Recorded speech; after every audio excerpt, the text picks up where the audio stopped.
Well, congratulations on your second episode, Kate. I'm going to share something with you. Yeah. I don't tell people I have a podcast. Why? You always see the face, especially as a man that looks a certain way. I found it that when I talk to people and I say, hey, I have a podcast, their face change. And eventually I realized I had to say, no. It's like educational about AI. And then people look me even worse because it's a podcast about AI. And I say no, but like you're in the manosphere? I'm not in the manosphere. No, but that's what they think. They think I'm on the manosphere, but it's my more like, no, I'm just... But you have like tattoos. I have tattoos. And a nose ring. A nose ring. That should make me one of the good ones, right?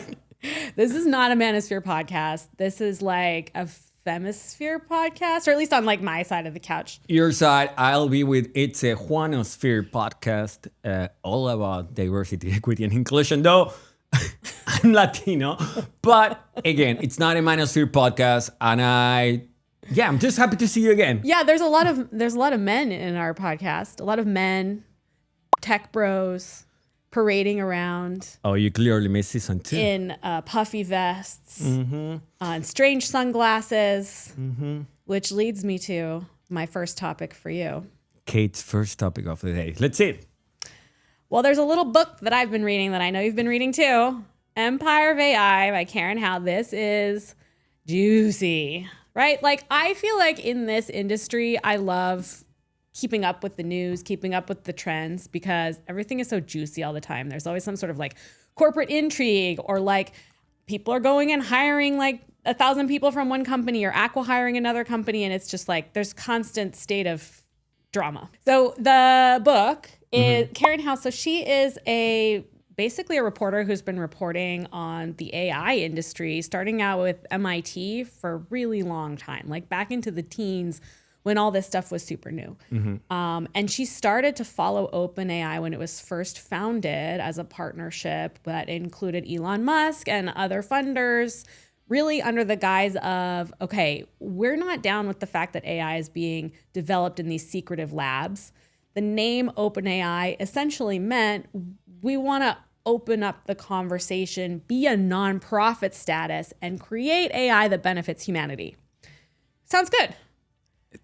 I feel emotional right now just listening. Just thinking about that, that thing that was in the past, because then what happened, and surprisingly, what created a huge rift between Sam Altman, the current CEO of the company, and, oh no, he's not. He's the president and whatever, the main boss, and Elon Musk, is that then they decided to privatize. And they started bit by bit folding back the layers of nonprofit status and created a company within it.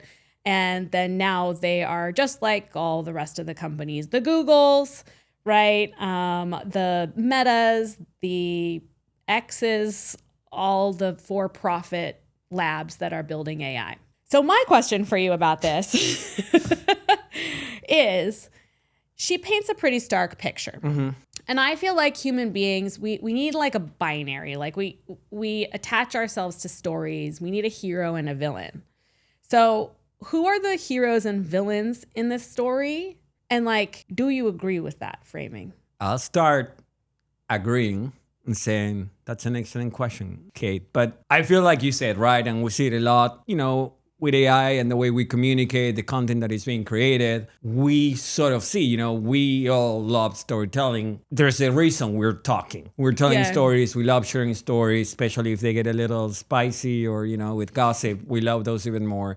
And there's a lot of drama. Like when you read this, it's not that different from Love Island UK, I feel. UK. Love Island UK, yeah. Yeah, it's the same amount of drama. Maybe they're richer here.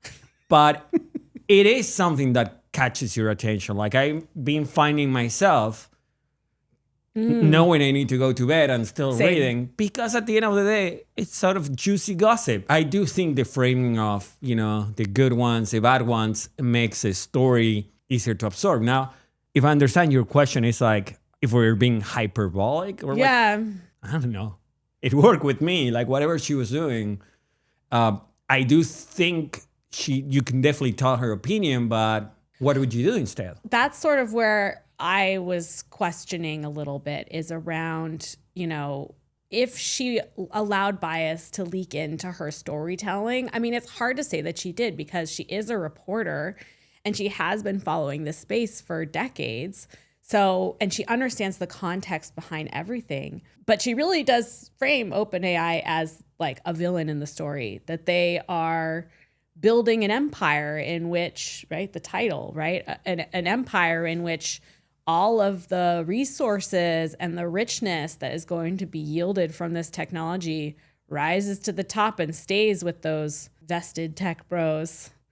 And people like you and I who are, you know, sort of working around the edges are none the richer. It does feel like a little bit of trickle-down economics, B2, when we hear all how, you know, again, what we were talking about in the last episode, right? Like how we'll all be writing poetry as AI does the boring stuff. I don't think that's our future. Our future looks a lot more like DoorDash than we think. Oh my God, that is so depressing. I don't disagree with you. Well, I do think that like it is a really interesting point though, to think about the concentration of wealth when it comes to this technology.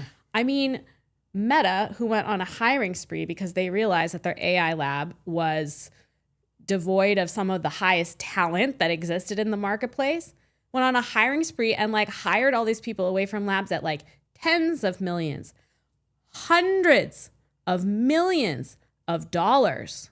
So you're a data scientist and you're in today's marketplace and somebody comes along and offers you like your entire world and your children's futures and your children's children's futures, that there's no comparison. And I think one of the interesting things that she talks about is like the clawing back of the resources from the university system, because AI labs used to be almost 50-50 split between like enterprises and education. And now like there's none of it. Like it's 91% inside of private companies, right? All of the research, all of the publishing, all of the innovation. And that is really just decentralizing in and of itself. Well, you put it that way. Yeah, it definitely feels like all the signs are pointing towards the technology having a big potential for boosting inequality, you know. Yeah. But don't worry, Kate. I got good news for What? you. I know our politicians are on it and will draft legislation to make sure folks are protected. Oh dear. If that's what we're waiting for, we're going to be waiting for a while because they don't even understand Facebook. Well, how do you sustain a business model in which users don't pay for your service? Senator, we run ads. I see. It's really interesting. The other thing that I've been thinking about a lot, and I want to know what you're thinking about it, because as you know, I'm kind of like an eternal optimist, or at least, you know, like an eternal middle of the roader. Like I don't believe that it's going to save us all. I don't believe that it's going to kill us all. I feel like there's going to be disruption and we're going to find our way through it, hopefully. But I think that the actual, like the whole capital situation going on here, where like OpenAI does a partnership with Oracle that generates like billions of dollars that then Oracle gives to AI to like fund their investments. They do another deal and it generates another $100 billion in the marketplace. Like, how is there not a bubble? What happens, you know, once they need to prove return of investment? That's, you know, as we talk about bubbles, because if all the money is going there, right, which is what it seems like it's happening right now. And last episode, we were talking about like, you know, how maybe that trying to replace people is not as easy to implement as we think, right? Because like what we do is not straightforward. Humans are not straightforward. You need to be able to read people, soft skills, etc. And we know 95% of companies right now are not turning a profit from AI. They're actually losing money. So I'm assuming eventually someone's going to say, hey, shouldn't we be making money here? And that's when many companies are going to be unable to show prove value. So what do you think can happen when that... I think a bubble can burst. I also think that like it's really interesting to think about the technology that we have ended up with today, because it wasn't always going to be the LLM, right? Large language models, ChatGPT, Claude, Gemini. What was it going to be then? It could have been a number of different things, and the road of innovation led in multiple directions, and we ended up with these large language models, which have certain capabilities. And I think part of the draw is like the magic of them because it feels like talking to a person. And that's why they've sort of embedded themselves so deeply into our culture. That's why we are so eager to roll out the carpet and like welcome them into our world, because they feel like people. But at the same time, it's a very limited technology. And you listen to some of the, you know, kind of godfathers of AI who have been working in these labs since the 80s talk about LLMs, and they may not even get us to where we believe we ought to be, right? Solving the world's problems, curing cancer, solving the climate crisis, you know, finding new energy sources, all those lofty things they talk about at like Davos and all the retreats in the mountains and all of that. Like, we may not even have the technology that could do that at all. All right, and let me ask you a question, right? You're mentioning something that I hear all the time. How, for example, thanks to AI, we discovered 3 new planets. We found a monkey that had been extinct for 10,000 years. You know, we cured Ebola, whatever. Now, my understanding as a non-technical person, again, I cannot clarify that enough, but my understanding is that AI will not create anything new. Basically, it's rehashing based on context, probability, and whatever the algorithm says. This is your possible next step. So my question is, aren't we humans needed still? Like, let's say, okay, how do you find this new cure for cancer? I'm assuming there's a data set with some information the AI is going to parse through, and that's how it'll find information. So in a way, it's not different than uploading like a PDF to ChatGPT and asking to interpret. Am I mixing things? No, I think there's far more sophisticated models that are working on challenges like that. I don't know. It's like really a philosophical question. It's like less about the practical nature of this space and really about, you know, like your belief system, because what is anything if it's not remixed ideas from before, right? Like no artist sits down and creates something out of their mind in a vacuum without influences from, you know, generations of music or art, right? I think if you look, there's a number of different ways out of this like thing that I'm saying right now, but the path out that I'm here for it. The path out that I'm looking for is we have the corpus, right? The entirety of human thought inside of these billions of parameters size models.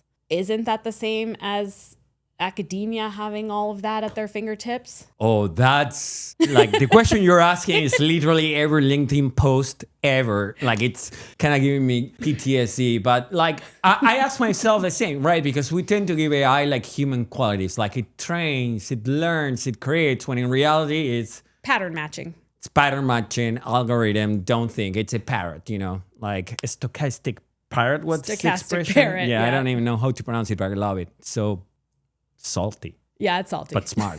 But again, you know, I think, let's say with art, right? And we have musicians here in the studio, so they might relate to the example. But I love Oasis. Like people my age, I love Oasis too. Grew up with the Gallaghers, saw them live. Love you, Liam Gallagher. I love you for real. Now, come on the show. Come on the show. Let's talk AI. But, you know, you have Imagine by John Lennon, and you have Don't Look Back in Anger by Oasis. You hear the piano in the beginning. It's the same piano. But I would even say Noel Gallagher improved what John Lennon had created, and we got actual art. I feel like there was... It's getting spicy up in here. Hot takes on an AI show. Noel Gallagher is better than John Lennon. That's the first hot take. But no, what I mean is like, you know, sure, he's stealing, but I do feel he's enhancing or adding his experience and creating something new. There's something new. There's like, at the end of the day, people sing So Sally King Wait or whatever. They're not singing the piano in the beginning. So with AI, I feel it could sort of do the intro and then kind of like rehash, imagine changing the words. I have yet to see anything in which I'm like, yeah, it robbed there, but boy, that's some fine stealing. Like it doesn't do that for me. I'm going to push on that a little bit because you're talking, and I think because you are an artist, you know, in your core, you are defaulting back to creating art. And that's a really important conversation. But I'm talking about scientific discovery. And I'm talking about the ability to, for example, predictive modeling, right? Look at 30 scenarios all at once and analyze them and recognize patterns from in them versus a scientist looking at one at a time, right? And I feel like, a lab of scientists, the likes of which could perform that amount of predictive modeling, is not basically tenable for any university to afford, because unless it's like Stanford or Harvard or whatever. So, I do think that there is inherent value in matching the human intelligence with the machine intelligence, which can do things that we cannot do, and vice versa. We complement each other, right? There's a complementing factor there. And perhaps it is possible, but I don't know. Perhaps. I'm trying to think of an example, right? What's an example? What's a thing AI does better than us? For real. Speed read through millions of lines of data and find patterns. But are they reliable? 96%. Yeah. Is a human reliable 96%? You're the smart one here. I'm the pretty face, so you tell me. I don't know. I mean, I have a pretty face. Of course. But I had to make the joke and I couldn't say, hey, you have the pretty face, you have the brains. F me, I'm useless. The other one worked. I just teasing you. Okay. Let's say you sign a contract in which you need to, provide a certain degree of certainty or that the data is actually right, what you say, right? And we keep hearing stories about folks getting sued because some data, they just copy paste it. So how do we make sure that data, millions of lines of code that were parsed in 10 seconds is actually right and not just slop? You know what? That's why I work in marketing, because if it's right enough, it's probably right. I'm not here working in rocket science. I am not out here curing cancer. I am not out here, I don't know, pick another example. Doing accounting, you always have to be very accurate with your accounting. That's why I feel like some of the more creative and storytelling applications of the technology are where it fits best, like where it lands best into our world, because it is generative, right? And it can pick up patterns within an intense amount of data. But it can also use those to create a story and to help draw a line from A to B. All right, and drawing that line from A to B, I'm going to go back to your first question, right? About the good ones and the bad ones and the core of storytelling after reading the book. How do you feel? Do we have good ones and bad ones? I think that some people are in some microcosms, and that they really do think that AGI is coming. They think that superintelligence is coming. AGI is artificial general intelligence, where bots can do just about anything the best human can do. I think that they're all feeding off of each other's energy and money, and they really do believe that what they're doing is true, and they have to do it at any cost. So, Babu? Maybe. So what do y'all think? Time to hit the comments. Let us know if AGI is coming, if we're a bunch of Luddites rejecting progress, or how do you feel about Roberto being here with us today? But Kate, Speaking of storytelling and new ways of sharing the stories that connect us as humans, I want to bring a topic up that had me up all night last night. Okay. I love doing things like going on Facebook for a whole night, going on rabbit holes on YouTube. And as I was kind of seeing what slop was out there on the internet, I found slop world. I found this genre called Italian Brainrot. Oh yeah. Can you describe it a little bit? Of course. As it happens, Italian Brainrot, it's sort of a surrealist internet meme phenomenon that emerged in early 2025, and it's defined by the use of AI-generated imagery and audio. And the content typically features bizarre hybrid creatures that are a combination of animals, names, and they're usually accompanied by nonsensical, synthesized, the point is to make it feel as AI as possible, Italian language or Italian adjacent language voiceovers. And it's sort of this post-irony humor that the new generations, Gen Z or Gen Alpha, have. So I'm interested because the one thing I noticed, first of all, is you can say, if folks that are watching on video, they can see it's sort of at first view, it's sort of horrifying, right? For the weak at heart. For the weak at heart. So my first question, especially as someone that cares about storytelling, it's can we make a case that Italian Brainrot is just sort of a post reality is predictable kind of storytelling. And let me know if you want me to go. No, I know what you're getting at. All right, so go for it. Okay, if I pretended like I really truly knew what Italian brain rot was, I would be lying. However, I do know some things. One is that our world feels very tense right now. I would imagine that for people like you and me who have lived a long time, we can mitigate that tension because we have had experiences, then we know how things work out in the end. You have the experience of growing up in Argentina, for example. But if you're a younger person, you may not have an outlet. Screwing around on the internet and creating a new genre. I mean, if you really think about it, it's like avant-garde at its very root. And I think that that is great. And I think that I may not understand it because I come from a generation where I know what a card catalog is. I remember asking people, do you have email? I remember getting a pager for my birthday. So I am not maybe the one who is going to fully embrace this subculture or whatever you want to call it, thread of culture that is like trickling across Reddit and Discord and all of these places. However, other people may. And I think that, there is to me kind of a real kind of thrust or motivation behind being part of a generation that has its own kind of style and is interested in creation. And whether you think that TikTok is a good or a poor expression of that creation, at least it is creating and having a voice. And for me, that's everything. So I feel like if AI can create these sort of really bizarre and challenging and sometimes dark, but definitely an outlet of content and people are loving it, then they should go right ahead. That's a very optimistic take. And I was, looking like, how do I disagree with this? And I could not find anything. So I'm going to take sort of like a different approach with this. I'm going to join your theory, but I want to go deeper. And I remember, I'm a kid of the 90s, right? So I remember when Beavis and Butthead came out, it was literally, I was not allowed to see it, And if I go even before that, when The Simpsons came out, I think it was late 80s, early 90s. Maybe, yeah. In Argentina, I think they started like in 91, right?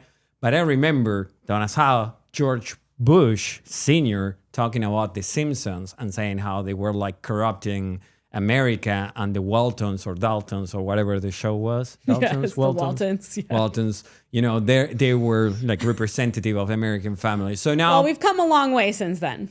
Have we?